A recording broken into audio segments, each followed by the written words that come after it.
Hey everybody, this is Kirsten here. Thank you so much for joining me on this new episode of the Balanced Vibes podcast. Today's topic is going to be normalizing your flaws.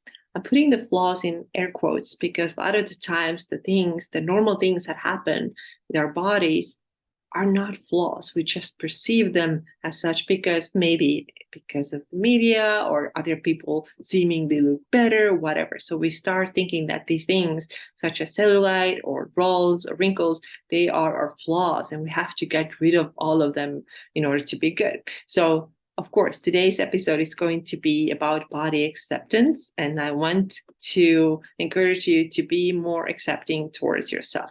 Now, that said, I want to make sure that you understand what this podcast is not about.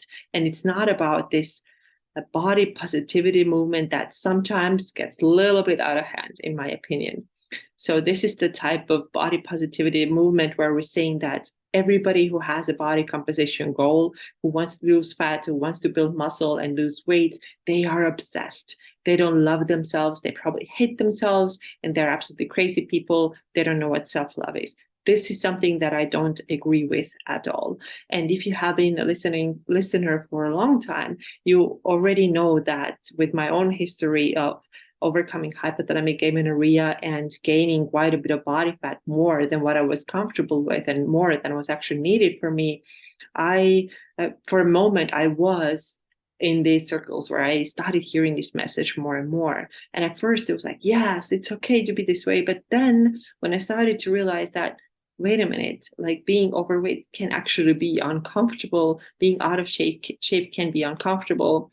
Not having the same athleticism that you used to is probably very uncomfortable. Well, not probably. I felt it. I knew this. And now saying that all these people who want to change something, they're obsessed or crazy, that doesn't resonate with me anymore. And this is how I kind of got out of these mindsets and out of these cycles and circles, and actually started doing my own thing, which is way more gentle approach to body change, body composition change. And I want to say that everybody has the right to change their body the way they want to. And I don't love this obsessive message that's like everybody who has this goal is crazy and obsessed. This message or this podcast is also not about this message that you may have seen lately on media, which says that if you are very overweight or obese, there's nothing you can do about this.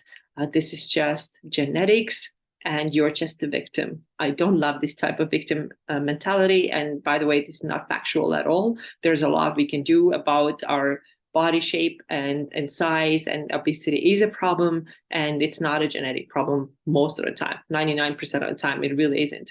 So I am not, with today's podcast, telling you that you should accept everything no matter what, and you should be a victim and not try to get better at all. Absolutely not what I am talking about here today, but I am talking about being softer towards yourself and being more gentle when it comes to just normal changes that a female body goes through, when things that can happen on our bodies, and then things that are usually perceived as errors or flaws, such as cellulite or wrinkles or loose skin or stretch marks or rolls or scars or any of that.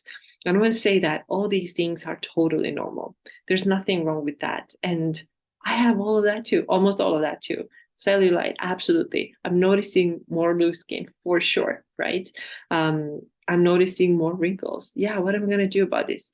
Right? I'm not going to go crazy. And, I personally, I'm not going to go down the Botox or the other routes. Everybody's personal choice, whatever, do what you like. I know that I'm not going to do this. Belly rolls, absolutely have them, totally have them. Wrinkles already mentioned. So a lot of people have these things, but it doesn't mean that we have to beat ourselves up over this stuff and then try to get rid of them no matter what. So of course, cellulite and then stomach rolls are some of the most common things that people like, I just got rid of them. I just, it's so gross. It's so like annoying, and I don't like myself. But it's not written anywhere that you have to have no fat on your stomach at all, that your skin has to be like paper thin, and so that you have like no visible belly fat there. It's also written nowhere that a female should not have any cellulite. It's over 90% of women who do have cellulite. So let's normalize that. I think it's totally fine. No, I know that it's totally fine. And in my personal opinion, a little bit of this softness gives us this shape and gives us this feminine shape that it's actually, in my opinion, attractive. Why not? Nothing wrong with that. So I just want you to understand that you're not broken. You don't have flaws. These are just normal things that happen. And the older we get, the more of them we get. And just that's just the reality. And of course, we all have our moments where we tend to compare ourselves or see ourselves next to somebody who's in a better shape, and you happen to look in the mirror and you see the person next to you is so much leaner, or then you scroll social media and you see all these people with washboard abs and they look so amazing, and you start thinking, why can't I be like this? I really want this, and until I get this, I'm not okay. But believe me, you already are okay. Even with these things, you are okay. If you want to work on some of these things, sure, by all means, do the work, do it in a healthy way, set some goals, work on them, be disciplined, but don't try to hate yourself to this place where you think that you're going to be happy. And by the way, even when you get to this place, and if there's something else that was fundamentally off before that, that's not going to get fixed by you just getting rid of all your cellulite, or you by you getting rid of all of those stomach rolls. So if you still have a lot of trouble with this, really get very kind of critical with who you follow on social media. Is your feed filled with super, super lean people? And you get this idea that you have to be this way too. Because if this is the truth, then of course that's the information that you take in on a daily basis. And it just cannot be any other way than you coming to this conclusion that until you get there, you're not good enough, or you're not doing things well enough. So get critical, see who you are following, what does your feed consist of, and then maybe do some cleanup there. Get rid of some of the people in there. Then some other things. Notice how you're talking to yourself. Is it a constant like down talk? Is it constantly like, oh, I have this and that, and look at that roll, look at this cellulite, like pinching and doing all that stuff? It's not helpful. It's not helpful. It's not going to do anything good. It's only going to make you feel worse about yourself. So catch yourself on these moments when you have this negative self-talk, and maybe even talk to somebody else. And I have this stuff too sometimes, not frequently at all, but sometimes I do.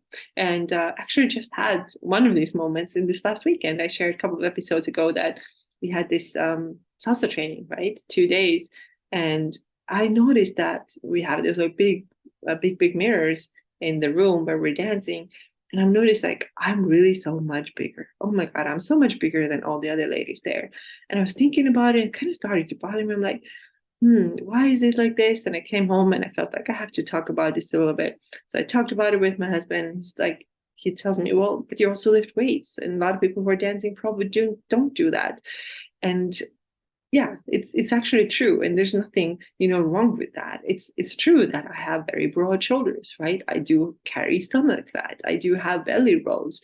I'm not the tiniest person on earth. It just stood out because there's like a lot of petite, very lean dancers, and I was like, well, I'm not one of them. But then again, does it have to mean that this is a flaw?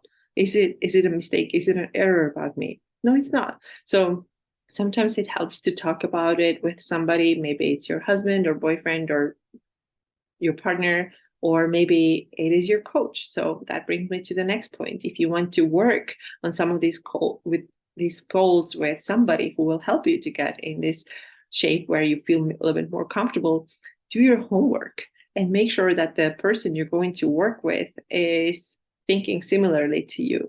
Just today, somebody told me that, hey, I have a very similar past to you. I've been through HA and I've been through a lot of stuff, but now I want to get leaner. I'm like over all of these issues that I had. I put on a significant amount of weight.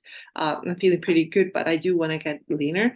And I want to work with you because you have this understanding and you're not pushing extreme stuff.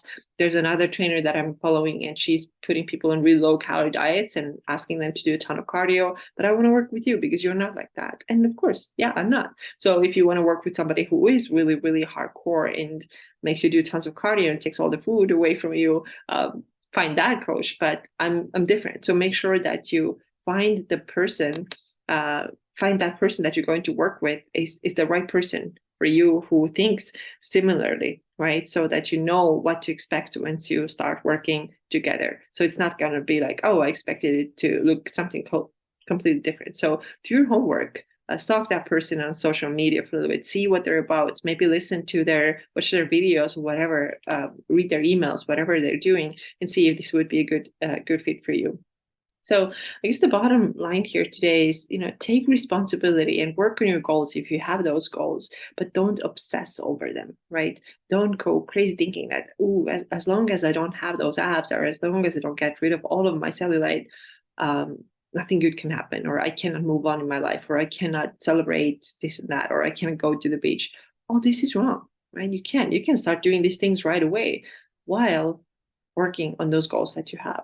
Now, the second point is, it's okay to want to improve things about your physical appearance. It's totally fine to want to do that, but also be realistic with things.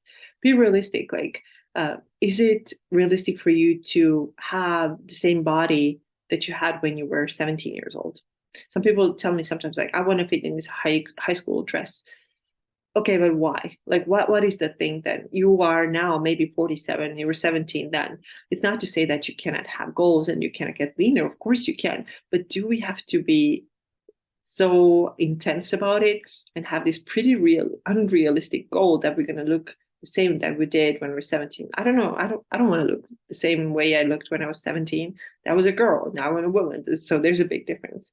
Also, one of the points I want to make today is, it's okay to get older. And why don't we just embrace it and accept it? It's going to happen anyway. So do we have to fight it?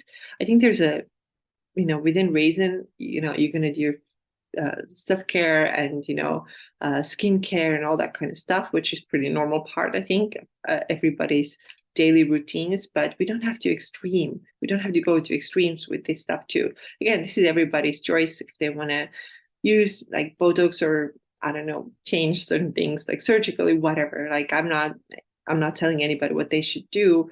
I just hope that you can have still enough self-acceptance that you can like yourself and be okay and say, hey, I'm already good enough. I don't have to do like extreme stuff to feel accepted or feel happy with myself. And the final point I want to make today is that, honestly, when you're strong, when you're physically strong, when you go lift weights, you get already so much sort of satisfaction from that those flaws don't seem so big anymore. They just don't take up so much space in your day, because when you're physically strong, this is empowering in more ways than just that physical strength.